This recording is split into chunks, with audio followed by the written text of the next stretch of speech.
नाज़रीन आदाब, न्यूज़ 18 उर्दू के खास प्रोग्राम चलती रहेगी ज़िंदगी में आप सभी का इस्तकबाल है। मैं हूं सैयद अहमद जीलानी। नाज़रीन, सादत हसन मंटू कहते हैं कि खाली पेट का मजहब रोटी होता है। जी हाँ, अगर आप भूखों को तलाश करना चाहो तो आसानी से कर सकते हैं। कई ऐसे मकामात जहां लोग भूखे रहते हैं, जहां किसी की नज़र नहीं जाती, लेकिन हमारे ही मुल्क के समाजी तंजीमें इन भूखों को तलाश कर लेती हैं और उन तक खाना भी पहुंचाती है। ऐसी एक तंजीम है रोटी चैरिटी ट्रस्ट, जो भूखों तक पहुंचकर उनकी भूख मिटाता है। बहुत कम चीज़ें भूख की तरह बुनियादी तौर पर इंसानी जिंदगियों को मुतासर करती है और रोटी चैरिटी ट्रस्ट इस हकीकत को जानता है। इस तंजीम का काम बिला लिहाज मजहब होता है, क्योंकि तंजीम के लोग जानते हैं कि भूख का कोई मजहब नहीं होता। और साथ ही आपको बता दें कि लॉकडाउन और कोरोना के दरमियान हमने एक दूसरे की मदद की, हर ज़रूरतमंद की मदद की है। भूखों को खाना खिलाया और जिसको राशन की ज़रूरत है राशन पहुंचाया, और कई लोगों को एक मकाम से दूसरे मकाम तक पहुंचाया। इसमें हमारे मुल्क की कई ऐसी समाजी तंजीमें हैं जिन्होंने बहुत बढ़ चढ़ कर हिस्सा लिया, काम किया। लेकिन कोरोना के दौर में डॉक्टर्स ने अपना रोल बखूबी निभाया है। अपनी खुद की ज़िंदगियों पर जो है एक ख़तरा मंडरा रहा है, लेकिन बावजूद इसके दूसरों की ज़िंदगियों को बचाना उन्होंने तरजीह दी, क्योंकि उनका फ़र्ज़ भी है। लेकिन फिर भी उनकी उस हिम्मत को, उस कोशिश को सलाम। जिस तरह से डॉक्टर्स और नर्सेस ने, तिब्बी शोबे के उन तमाम लोगों ने इस मौके पर जो काम किया है वो काबिल तारीफ़ है। तो आइए, प्रोग्राम चलती रहेगी ज़िंदगी में। आज हमारे साथ रोटी चैरिटी ट्रस्ट के फाउंडर चेयरमैन सैयद गुलाब खुद मौजूद हैं, और इनके अलावा एक ख़ास मेहमान डॉक्टर मोहसिन वली साहब, senior consultant medicine, sir Gangaram अस्पताल भी हैं, जो हमें मौजूदा हालात में सेहत से मुताल्लिक़ मशवरे देंगे। आप दोनों मेहमानों का इस्तकबाल है। मोहसिन वली साहब आपका भी, और गुलाब साहब आपका भी। पहले मैं शुरुआत करूंगा मोहसिन साहब से कि मोहसिन साहब, एक चीज़ जो कही जा रही है कि तीसरी लहर का क्या है, तीसरी लहर आएगी नहीं आएगी।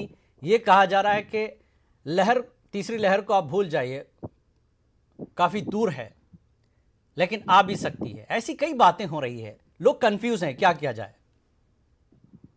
नहीं, भूलना तो बिल्कुल नहीं है। देखिए, आपने बहुत अच्छी शुरुआत की। हिम्मत से, कोशिश से हम लोगों ने कोरोना को डिफीट दिया है। बिल्कुल। और इस वक्त बहुत से लोगों के पेट भी कोरोना की वजह से खाली हो गए हैं। आपका आज का अनुमान बहुत अच्छा लगा मुझे। जी। लेकिन देखिए, अभी हमने बहुत से त्योहारों को बहुत डिसिप्लिन के साथ मनाया है, और आने वाला एक बहुत बड़ा त्योहार है जो कि दशहरा के बाद आता है, उसको हम दीपावली कहते हैं। जी। आज भी एक बहुत अच्छा दिन है। आज बुद्ध पूर्णिमा भी है, और भी एक आध जयंती भी है। तो ये सब हम जो त्योहार मनाते चले आ रहे हैं इन 2-3 महीनों में, हमने इसमें बहुत ही दानिश्वरी का, डिसिप्लिन का और समझदारी का जो है इंतखाब किया है, परिचय दिया है। जी। तो इसके सिलसिले में मैं ये कहूँगा, क्योंकि कोरोना अब एंडेमिक हो गया है पेंडेमिक से, और कोरोना के साथ हमको रहना है, तो हमको 2 काम करने हैं। एक तो जो आप अभी हम लोग ज़िक्र करेंगे, हम बहुत जल्दी 100 करोड़ यानी 1 बिलियन डोजेज़ जी। वैक्सीन की बिल्कुल। टच करने जा रहे हैं। इस प्रोग्राम को हमें आगे बढ़ाना है, क्योंकि अभी पूरी पॉपुलेशन को हमने टच नहीं किया है, बच्चों को टच बिल्कुल। नहीं किया है। दूसरा जो हमने संयम, जिसको उसमें कहते हैं हिंदी में, और उर्दू में एतदाल कहते हैं, और जी। डिसिप्लिन कहते हैं, अनुशासन कहते हैं। और ये जिस चीज़ का हमने इस वक्त मुजाहरा किया है, अपने कंट्रोल से, अपनी दानादारी से, अपनी समझदारी से उसको कायम रखना है, तो तीसरी लहर नहीं आएगी। मैं कॉन्फिडेंस के साथ कह रहा हूँ कि तीसरी लहर को हम दावत दे सकते थे, जी। अगर हमने पिछले कई हमारे अच्छे-अच्छे त्योहार गुजरे हैं, उन पे हमने भीड़ इकट्ठी की होती, मुहर्रम पे भीड़ इकट्ठी की होती, छठ पूजा पे हमने डिसिप्लिन नहीं किया होता, गणेशोत्सव पे हमने डिसिप्लिन नहीं दिखाया होता, दशहरा पे डिसिप्लिन नहीं दिखाया होता, रामलीलाएँ की होती। बहुत बड़ी कुर्बानी जनता ने दी है, पब्लिक ने दी है, और मैं उन सबको सलाम करता हूँ। वो इस वक्त हमारे मुजाहिदीन हैं जिन्होंने अपनी कुर्बानी दी है, सैक्रिफाइस किया है, अपने जज्बातों को कुर्बान किया है, अपने रिलीजियस सेंटिमेंट्स को उन्होंने जो है वो घर में रह कर डाउन प्ले किया है। तो उन लोगों से मैं ये गुजारिश करता हूँ, सभी हिंदुस्तान से आपके चैनल के ज़रिए से ये गुजारिश करता हूँ कि इस डिसिप्लिन को कायम रखते हुए अपनी वैक्सीनेशन की दोनों डोज पूरी कर लें। बाकी थर्ड वेव की जिम्मेदारी लेना मेरा काम है। जी और थर्ड बिल्कुल। वेव से बचने के लिए मास्क का इस्तेमाल रखें, वैक्सीन लगवाएं और डिसिप्लिन से रहें, भीड़ में ना जाएं, तो हमारा ये बहुत कामयाब मिशन होगा। आज पूरी दुनिया देख रही है किस स्पीड से इंडिया ने वैक्सीनेशन बढ़ाया था, और अब हम 100 करोड़ को टच करने जा रहे हैं आज बिल्कुल, ये शाम बहुत तक बड़ी या कल कामयाबी तक। है हमारे लिए, हिंदुस्तान के बहुत लिए। बड़ी, उसको हमें बरकरार रखना है, बिल्कुल उसको बिल्कुल हमें संजो के रखना है। बिल्कुल। जी, हमारे साथ एक ख़ास मेहमान आज हमारे साथ हैं। रोटी चैरिटी ट्रस्ट के फाउंडर हैं सैयद गुलाब साहब। नाम गुलाब है, लेकिन काम में भी वो गुलाब हैं। लोगों के लोग चेहरों पर मुस्कुराहट बिखेरते हैं, ये उनके पेट तक खाना पहुंचाकर उनके चेहरों पर मुस्कुराहट बिखेरते हैं। सैयद गुलाब, आपका बहुत बहुत इस्तकबाल है। आपका ताल्लुक़ कर्नाटक से है। आप जिस तरह से काम करते हैं, आज के ज़माने में भूखे तक खाना पहुंचाना और उसको उसके अपने मकाम तक जाकर खाना खिलाना, ये एक बहुत बड़ी जिम्मेदारी, एक बहुत बड़ी कोशिश है। और ख़ासकर लॉकडाउन की अगर मैं बात करूं, तो लॉकडाउन में आप लोगों ने बहुत बढ़िया काम किया है, बहुत सलीके से काम किया है। हर ज़रूरतमंद तक आपने पहुंचने की कोशिश की है। कैसे आप ये काम करते हैं, आपकी टीम क्या है, इस बारे में थोड़ा सा हमारे नाजरीन को तफसील से बताएं, ताकि चलती रहेगी ज़िंदगी प्रोग्राम से आपसे लोग सीखें, आपके जज्बे से मुतासर हों और लोगों की ज़िंदगी को चलाया जा सके। गुलाब साहब।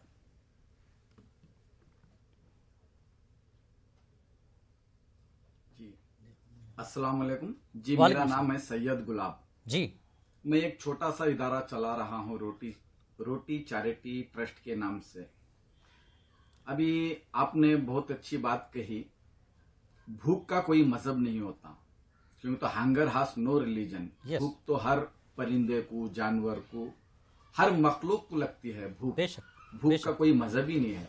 अभी हाल ही में 2019 में जो कोविड-19 जो महामारी सारी दुनिया में फैली, जी हमारे हिंदुस्तान के अंदर ही नहीं सारी दुनिया में महामारी फैली, जी इससे गवर्नमेंट का भी प्रोटोकॉल आया कि सब अपने अपने घरों में बंद हो जाओ, क्योंकि जी तो हमको भी तो कोविड से मुक्ति करना था, सारे हिंदुस्तान से, सारी दुनिया से। जी तो हम भी गवर्नमेंट का पालन किए।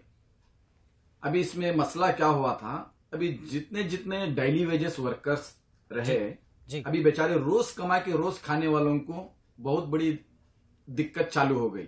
जी अभी आप जानते होंगे, सोचते होंगे, सारी दुनिया में मैं सब लोगों का शुक्रिया अदा करता हूं। सारे हिंदुस्तान के अंदर बहुत सारे सोशल एक्टिविटीज, एनजीओस बहुत सारे खुल के इस कोविड-19 में बहुत सारे खुल के काम किए। जी मैं सब लोगों को भी शुक्रिया अदा करता हूं, जो इंसानियत के नाते में बाहर खुल के जहां जहां जो लॉकडाउन में जिनके घरों में जो भूखमरी थी, महामारी थी भूख की वजह से, अब उन लोगों के घर घर लेके जाके खाना पहुंचाना, बहुत सारे हिंदुस्तान के अंदर बहुत सारे लोगों ने खिदमत की। इसी तरह छोटी सी खिदमत हमने भी एक अंजाम दी। यहाँ पे अभी बैंगलोर कर्नाटका के अंदर यहाँ पे बहुत सारा कंस्ट्रक्शन हो रहा है। जी नॉर्थ इंडियंस, हाँ, यहाँ पे बहुत सारे नॉर्थ इंडियंस माइग्रेंट्स लेबर यहाँ पे बहुत सारे बसे हुए हैं, जो डेली वेजेस, जो कंस्ट्रक्शन लेवल में काम करने वाले बहुत सारे ऐसे लाखों की तादाद में यहाँ पे यूपी, बिहार, उड़ीसा, कलकत्ता, वेस्ट बंगाल ऐसे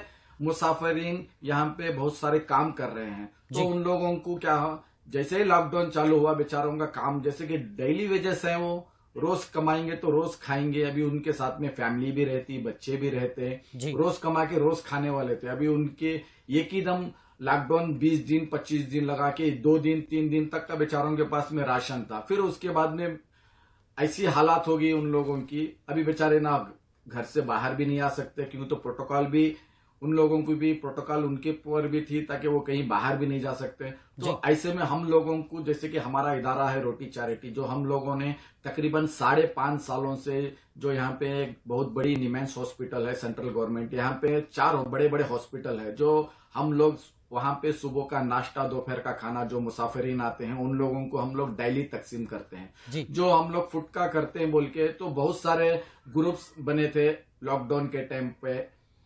तो खाने के मामले में यहाँ पे खाने की जरूरत है, वहां पे खाने की जरूरत है, तो उस टाइम पे हम लोगों को भी बहुत सारे कॉल फॉर आ रहे थे, यहाँ की राशन की जरूरत है, यहाँ पे खाने की जरूरत है। उस टाइम पे महामारी ऐसी बढ़ी कि जी। अभी जैसे कि होम क्वारंटाइन, बहुत सारे लोग घर के अंदर ही, जैसे कि क्रिटिकल कंडीशंस थे, जैसे कि बेड नहीं मिल रहे थे। लास्ट टाइम का मैं इस बार की कोविड के बारे में नहीं बता रहा हूँ, 2019 के बाद में, जो 20 में जब आया था, मार्च के बाद में, जी। तो उस टाइम पे इतनी महामारी हुई थी। आप सब लोग जानते हैं कि तो होम क्वारंटाइन बहुत सारे लोग रह गए जहां पे बेड नहीं मिल रहे थे। अब उन लोगों सब बहुत सारे अलग अलग मोहल्लों से फोन करते थे, हमारे को खाने की जरूरत है। तो हम लगातार उन लोगों को अपने तरफ से, हम लोग किचन में खाना प्रिपेयर करते, 2000 1500 लोगों का। तो उनके घरों में जाके हम लोग, हमारी जो बहुत सारी टीम जो थी, उन लोगों के घरों में लेके जाके पहुंचा रहे थे। जी। तो उसके बाद में तभी हम लोगों को, वो लोग बोलते हैं अभी एक टाइम का खाना देंगे, तो फिर वो लोग रात में क्या खाएंगे, सुबह में क्या खाएंगे। हम लोगों ने फिर से एक प्लान किया, क्यों ना हम लोग डायरेक्टली इन लोगों को राशन तकसीम करेंगे, रॉ मटेरियल, ताकि वो चावल रहेगा, दाल सब्जी वगैरह जो भी है रॉ मटेरियल हम लोग उनको देंगे। तो वो लोग अपनी मर्जी से या रोटी पकाएंगे या चावल बनाएंगे अपनी मर्जी से, क्योंकि तो ज्यादातर यहाँ पे नॉर्थ इंडियन लोग थे। अभी यहाँ के कर्नाटक का खाना जो उन लोगों को सेट नहीं हो रहा था, यानी क्योंकि वो तो यानी कभी आप लोग ज्यादातर रोटी खाते हैं। खाना तो बनाकर हम भी लोगों देते ने रहे राशन और राशन काफी किट्स ज्यादा- भी आपने तकसीम किया इस दरमियान में।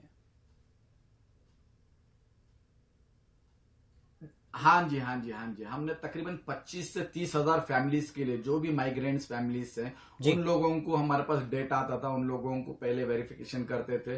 फिर यहाँ से बैंगलोर के कोने कोने में रहते थे, क्योंकि तो लेबर्स ठीक। लोग हैं, ऐसा नहीं कि आके सिटी के अंदर में वो किराए का घर लेके रहें। वो ऐसे आउट स्टेशन में थे कि बैंगलोर के कोने कोने में झोपड़पट्टी बांध के, टिन के घरें बांध के रहते थे, तकरीबन बिल्कुल। 100 फैमिली, 200 फैमिली। तो उन लोगों के पास में हम लोग जाते हैं, हम एक बार लेके जाके देते, 8 दिन के बाद में फिर बेचारे फोन करते, भैया आपने जो राशन लाके दिया वो जी। खत्म हो गया, अभी बहुत ठीक। मुश्किल है, बच्चे हैं। अभी फिर नए हमने उनसे टाइम लिया, फिर उन लोगों को फिर एक एक जगह में हमने 3-3 जगह, आप नहीं मानेंगे, एक एक जगह में 3-3 जगह में लेके जाके फिर राशन दिया, क्योंकि तो 3-3 बार राशन बांटा हमने, क्योंकि ठीक। तो लॉकडाउन तो फिर बढ़ता गया। अभी हाँ, लॉकडाउन तो बढ़ता गया, फिर और 10 दिन लगा और 15 दिन लगा। बिल्कुल, इसी ये तरीके सूरत हाल से हम तकरीबन लोगों 2 ने साल खिदमत तक को रही अंजाम दिया। और आप लोगों ने इस काम को बखूबी अंजाम दिया है। डॉक्टर मोहसिन वली साहब भी हमारे साथ हैं। जैसा कि उन्होंने कहा कि अभी भी एहतियात की ज़रूरत है, हम तीसरी लहर के लिए आएगी नहीं आएगी इसमें पसोपेश में ना पड़े। हमारा प्रोग्राम जारी रहेगा, छोटे से ब्रेक के बाद दोनों मेहमानों से बातचीत का सिलसिला जारी रहेगा। एक छोटा सा ब्रेक।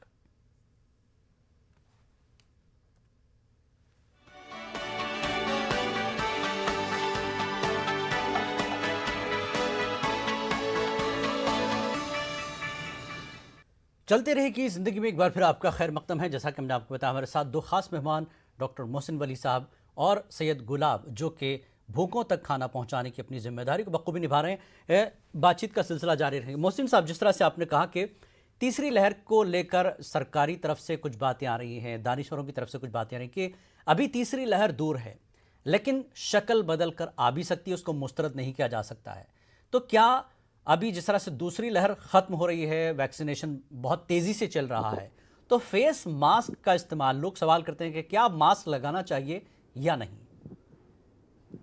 नहीं, मास्क तो हमको इसलिए लगाना है कि वैक्सीनेशन 100% गारंटी नहीं देता है कोरोना से बचाने की। तो मास्क को लगाना खाली कोरोना से बचने के लिए नहीं है, बेहतरीन रोकथाम है। उस दरवाजे को बंद करने का बेहतरीन तरीका मास्क है, और डिस्टेंसिंग है ही है। लेकिन मैं देख रहा हूँ अब लोग हाथ मिलाना शुरू कर दिए हैं, ये जी अच्छा हाँ। डेवलपमेंट नहीं है। और कई शादियों में हमने देखा और भी जगह गए देखा, तो लोग हाथ मिलाना जो पहले बंद कर दिया था वो भूल गए हैं और हाथ मिलाने के लिए एकदम आगे बढ़ते हैं, जी। और बड़ा अच्छा नहीं लगता उनको मना करना। तो उनको इस बात की प्रैक्टिस करनी चाहिए कि सैनिटाइजेशन हाथ के थ्रू ही खराब होता है, और इन्फेक्शन हाथ के थ्रू ही नाक में, मुंह में जाता है, चेहरे पे जाता है। तो ये हाथ मिलाने का जो हमने एक ट्रेडिशन बनाई थी, तो कोरोना नमस्ते भी कहा था इसको हमने। जी। और मैं कहूँगा कि हमारे जो प्रेजेंट हेल्थ मिनिस्टर हैं मंडाविया साहब की किस्मत से हम लोग 1 करोड़ 100 करोड़ का टारगेट पूरा करने जा रहे हैं बहुत जल्दी।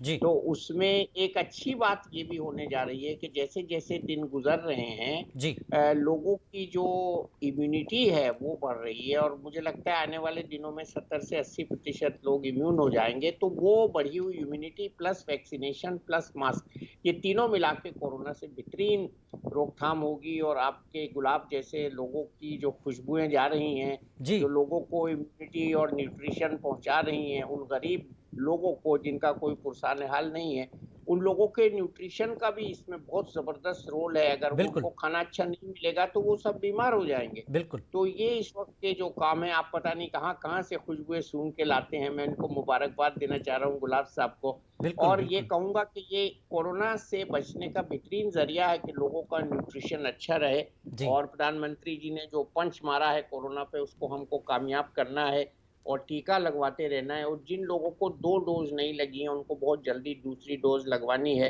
जी, हमने बहुत अच्छे नताइज दिखाए हैं कोरोना टीकाकरण में, जी, कोरोना के टीका लगवाने में। और पूरी दुनिया इस वक्त हसरत से हिंदुस्तान की तरफ, हमारे देश की तरफ देख रही है। जी। और ये बहुत अच्छा है जो हम एक 1 बिलियन टारगेट जो अचीव करने जा रहे हैं, वो आज हो बिल्कुल, जाएगा या कल बहुत हो बड़ी जाएगा। और कामयाबी है एक और हिंदुस्तान के लिए कि इतनी कसीर और आबादी जो में आपने हमने पूछा कि इतना बड़ा कोरोना काम को किया अंजाम दिया है, इतनी बड़ी जिंदगी तादाद का में लोगों को यकीन, वैक्सीन वैक्सीन दिया है। बेशक, बेशक, जैसा कि आपने कहा जिंदगी का कि यकीन, गुलाब साहब को आपने वैक्सीन आपकी मुबारकबाद दी। जिंदगी में न्यूज़ बहुत 18 बड़ा उर्दू की प्रोग्राम ख़ास खूबी यही है कि हम ऐसी खुशबुओं को सूंघते रहते हैं और अगर आपका काम बहुत अच्छा हो तो खुशबू समाज में खुद ब खुद फैल जाती है। तो गुलाब साहब, एक बार फिर आपको मुबारकबाद। लेकिन जानना ये चाहता हूँ, ऐसे मुश्किल वक्त में जिस तरह से जिस सख्ती के साथ, जिस मेहनत के साथ आपने ये काम किया है, आपको कहीं कभी डर नहीं लगा कि यार कोरोना चल रहा है, लोग घरों में बंद हैं और हम बाहर हैं? कैसी मुश्किलें आई, क्या दिक्कतें हुई, कैसे कैसा आपका एक्सपीरियंस रहा? इख्तिसार के साथ आप थोड़ा सा बता दें।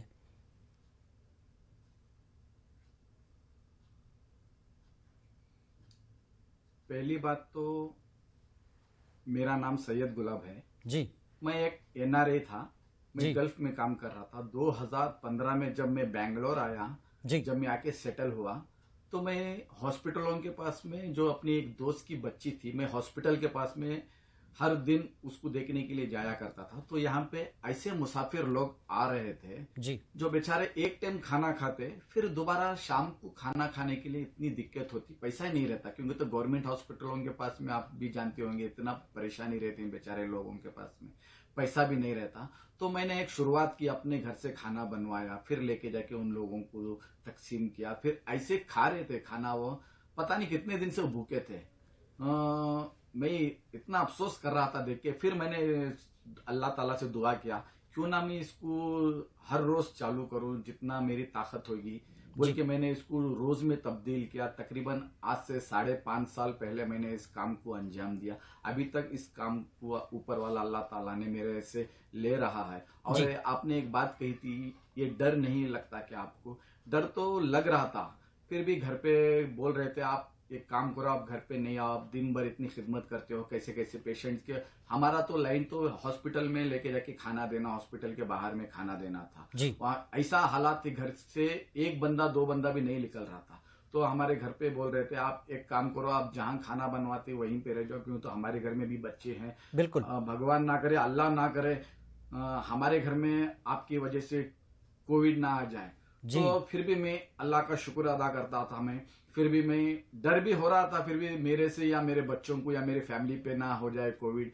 जी, फिर भी मैं घर पे जाता था, सैनिटाइजर के साथ में कपड़े निकालता, फिर नहाता। फिर उसके बाद में शुक्र अल्हम्दुलिल्लाह अल्लाह ताला ने अभी तक मेरे को हिफाजत से रखा है। चलिए, आपने सुना होगा कि मैंने पहले मर्तबे भी बताया था, तकरीबन 20 से 30 हजार फैमिलीज में हमने डायरेक्टली घुस घुस के, घरों घरों में घुस के, तो घर से बाहर आदमी लोग नहीं आ रहे थे, तो उन लोगों को हमने खाना घर घर लेके जाके, खुद उनकी जगह में लेके जाके हमने जी, पहुंचाया था। और डर तो लगता है, कभी कभी डर भी लगता है। अभी भी देखिए, अभी दूसरा लॉकडाउन में तो इतनी महामारी थी। अभी दूसरे लॉकडाउन में सभी कुछ मालूम होगा कि ऑक्सीजन की कितनी कमी हुई थी, जी, ऑक्सीजन की। अभी उस टाइम में हमने क्या किया, अपनी ये खुद की एक कार थी, वो कार मैंने बेच के मैंने तकरीबन 60 ऑक्सीजन सिलेंडर, वो भी डिमांड थे, मैंने बॉम्बे से ऑक्सीजन के साथ में मंगवाया, वो भी 15 दिन के बाद में। फिर मैंने एक 17 बहुत खूब, कॉन्सेंट्रेटर लिए, वो भी अभी तक बैंगलोर के अंदर किसी के पास में भी अभी अवेलेबल नहीं है।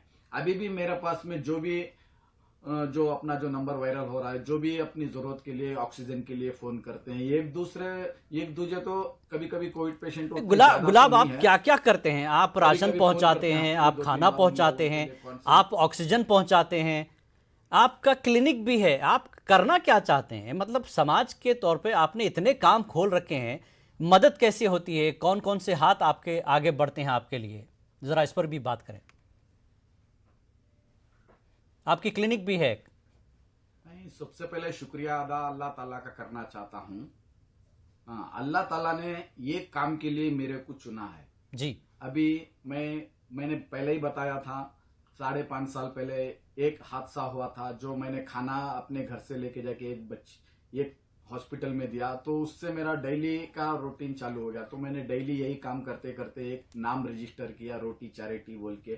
फिर मेरे साथ दोस्त लोग भी जुड़ते रहे, डोनर्स भी जुड़ते रहे मेरे काम को अंजाम देने के लिए, खिदमत पे अंजाम देने के लिए। फिर मैंने खाने का तो हर दिन सुबह का नाश्ता, दोपहर का नाश्ता तकरीबन 700 से 800 लोगों के लिए, पेशेंट्स और पेशेंट्स के अटेंडर्स के लिए हर दिन, एक दिन भी मिस नहीं हुए, हर दिन मैंने तकसीम कर रहा था। फिर मेरे जहां पे हम लोग जो खाना डिस्ट्रीब्यूट करते हैं हॉस्पिटल के पास में, वहां पे ऐसे लोग आते हैं कि यूपी, बिहार, उड़ीसा, कलकत्ता के बेचारे लोगों के पास में पैसा नहीं रहता, मेरे को लाके मेडिसिन की स्लिप दे देते हैं। बोलते हैं कि भैया हम यूपी से हैं, बिहार से हैं, हमारे पास पैसा नहीं है, डॉक्टर ने मेडिसिन लिख के दिया है, आप कैसे भी करके। तो मेडिसिन भी दिलवाते हैं। गुलाब आप एक क्लिनिक भी चलाते हैं मोहल्लों में। हाँ, मेरे हाथ से हाँ जी। तभी जो बहुत सारे लोगों का जो मेरे को रिसिप्ट देते थे मेडिसिन दिलाने के लिए, जो जितना मेरे से हो सकता था उन लोगों को दिलाता था। फिर भी मैं सोचा क्यों ना मैं एक छोटी सी क्लिनिक का आगाज करूं अपने मोहल्ले के अंदर। जो भी जरूरतमंद है, इसमें जाति धर्म कोई नहीं, हर मजहब वाले आते हैं यहाँ पे। मैंने एक छोटी सी क्लिनिक का भी आगाज किया है, शुरू किया हूं मैंने। यहाँ पे जो भी बेसिक मेडिसिन जो रहते हैं बच्चों को, बूढ़ों को, बड़ों को, वो भी मेडिसिन भी करता हूँ फ्री में। और तकरीबन 2 साल पहले से तो छोटे बच्चों तो को डॉक्टर्स भी आपको सपोर्ट करते हैं? बच्चे बैठे आपकी क्लिनिक के लिए डॉक्टर्स भी हाथ बढ़ा रहे हैं? नहीं, डॉक्टर तो सैलरी नहीं, ऐसे तो उन लोगों को भी सैलरी पे रखा हुआ हूं मैं। जो हमारे डोनर्स, जो लोग जो बहुत कुछ मदद करते हैं, तो उसके जरिए से उनको भी मैं सैलरी पे रखा हुआ हूं। तो अपना एक छोटा सा कंप्यूटर सेंटर भी है, जो यहाँ के मोहल्ले के बच्चे जो सीखना चाहते हैं, कंप्यूटर सीखना चाहते हैं, उन लोगों के लिए हमने एक टीचर रखे, तालीम का भी इंतजाम है। क्लासेस भी चालू। बिल्कुल, आपकी इन तमाम बातों से डॉक्टर मोहसिन वली इतने खुश हो रहे हैं सुन करके। मोहसिन वली साहब, आप हमारे नाजरीन को क्या सजेशन देंगे? गुलाब साहब से जो सुनकर मुझे भी अंदर से खुशी महसूस हो रही है कि वाकई ये जज्बा हर इंसान के अंदर होना चाहिए ताकि कोई भूखा ना रहे। मोहसिन साहब, मैं एक शेर याद आ गया मुझे, जब इन्होंने कहा मैंने अकेले शुरुआत की। मैं अकेला ही चला था जानिबे मंजिल, मगर लोग जुड़ते गए, कारवां बनता गया। ऐसे लोगों का साथ देना चाहिए, उनकी मदद करनी चाहिए। और इनकी जो सबसे बड़ी बात मैंने नोट की, आपने भी की होगी, कि इन्होंने सिर्फ रोटी से नहीं किया काम, बल्कि रोटी से सीडी की रोटी भी इन्होंने कंप्यूटर में डाल दी। तो ये एक जामिया इनका कोशिश है, और इनकी ह्यूमिलिटी है कि इन्होंने अपना बखान नहीं किया कि मैं ये करता हूँ, बात से बात निकलती गई। इसी तरह से हम लोगों को ऐसे लोगों से तरबियत लेनी चाहिए, तालीम लेनी चाहिए, और ऐसे इखलास से, खुलूस के साथ काम करना चाहिए। और मैं तो हमेशा देखता हूँ, गरीब की दुआ सीधे आसमान तक जाती है। गरीबों की जो खिदमत है सही मायनों में वही कर सकता है जिसने गुर्बत को महसूस किया हो, जिसने भूख को महसूस किया हो। इनकी बात में सुना कि गरीब लोग एक वक्त का खाना खाते थे, और यही कोरोना के टीकाकरण में भी शामिल होती है बात।